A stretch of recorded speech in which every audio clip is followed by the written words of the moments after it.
Hello, everyone. Today, I'm going to tell you a story about a poor man, a mysterious woman, and a secret that changed everything. This story is told from my point of view, because I am the poor man in the story. Sit back, listen carefully, and imagine the small village where it all happened. My name is Tomas. I was born in a quiet village, surrounded by green hills and dusty roads. The houses were small, the people were simple, and life was not easy. My family was very poor. We had a tiny hut with a broken roof. When it rained, water dripped inside, and we had to move our mats to dry corners. When my parents passed away, I was still young. I had no land, no animals, and no money. I worked for other people in the village. Some days, I carried heavy sacks of rice. Other days, I chopped wood or cleaned fields. I worked from sunrise to sunset, but I earned just enough to eat 1 or 2 small meals a day. Many nights, I lay on my mat, staring at the holes in the roof, and I asked myself, will I always be poor?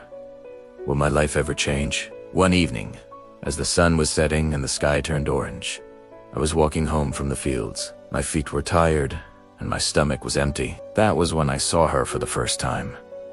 She was sitting near the old well at the edge of the village. I had never seen her before. She wore a simple blue dress, but it looked very clean, even though the road was dusty. Her hair was long and dark, and her eyes were calm, like a quiet river. I felt shy, but I also felt that I should speak to her. "Good evening," I said softly. She looked at me and smiled. "Good evening," she replied. Her voice was gentle. "Are you new here?" I asked. She nodded. "Yes. I just arrived today. I don't have family in this village." I felt sorry for her. I knew what it was like to be alone. "I don't have much," I said, "but if you need help, I can show you where to find water and food." She thanked me. That night, I shared my small meal with her. Just some boiled roots and a little rice. She ate without complaining and even thanked me as if it was a feast.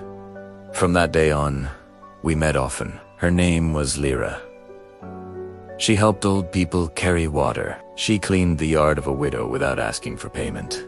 The villagers began to notice her kindness, but no one knew where she came from. I liked talking to her. She listened when I spoke about my hard days. She never laughed at my torn clothes or my empty pockets. Instead, she would say, "Tomas, your heart is rich. That is more important than gold." After many months, I asked her to marry me. I was nervous and ashamed because I had nothing to offer. "Lyra," I said, "I am poor.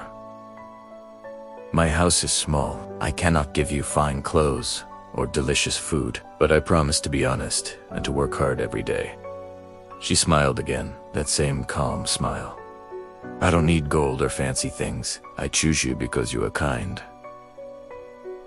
So we got married in a small ceremony. A few neighbors came. Someone gave us flowers. Someone else gave us a clay pot. That was all, but I felt happier than the richest man in the world. After our wedding, something strange began to happen. One morning, I woke up and saw a small sack of rice near the door. I was sure I had not bought it. "Lyra, where did this come from?" I asked. She simply said, "Don't worry, cook it. We will not go hungry today." Another day I returned from work and saw fresh vegetables on the table. Tomatoes, beans, and squash. I had no idea how we got them. Again, I asked her, "Lyra, how do we have all this food?" She would just smile and say, "Be thankful. That is enough." Soon, I noticed more changes. The broken part of our roof stopped leaking. I did not fix it, but somehow it stayed dry during the rain. Our small garden, which never grew well before, suddenly became green and full of healthy plants. I started to earn more money too. The village chief asked me to help manage his storage house because he said I was honest. I was surprised. No one had trusted me with such responsibility before. Our life slowly became better. We still lived simply, but we were no longer hungry. We could even help others sometimes, just like Lyra always did. But deep in my heart, I had a question. Who is Lyra really? How could she bring such good fortune? One night, I woke up and saw that she was not beside me. The moonlight shone through the window. I quietly got up and followed a soft glow outside the house. There, in our garden, I saw something I will never forget. Liera was standing among the plants. Her hands were raised slightly, and a gentle light surrounded her. The plants seemed to grow as she moved. Flowers opened. Leaves became greener. I was so shocked that I stepped on a dry twig. It snapped loudly. She turned around and saw me. The light slowly faded. "Tomas," she said softly, "you are not meant to see this yet." I was shaking. "Who are you?" I whispered. She walked toward me. "I am not an ordinary woman," she said. "I was sent to help people who have kind hearts, but hard lives. I cannot stay forever. But while I am here, I can bless this home." Tears filled my eyes. "Will you leave me?" I asked. She touched my hand. "One day, yes, but not now. And before I go, I will make sure you can stand on your own." From that night, I stopped asking how food appeared or why our garden grew so well. Instead, I focused on working harder and helping others, just like she did. Years passed. With the money I saved, I bought a small piece of land. I planted crops and shared seeds with my neighbors.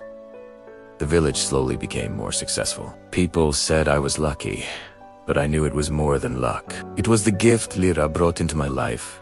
Not just magic, but kindness, hard work, and generosity. Then one morning, I woke up, and she was gone. On the table, there was a small note.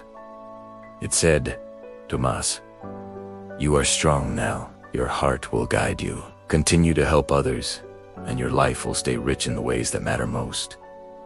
I cried that day, not because I was poor again, I was not, but because I missed her gentle voice and warm smile. Now I am an old man, telling you this story.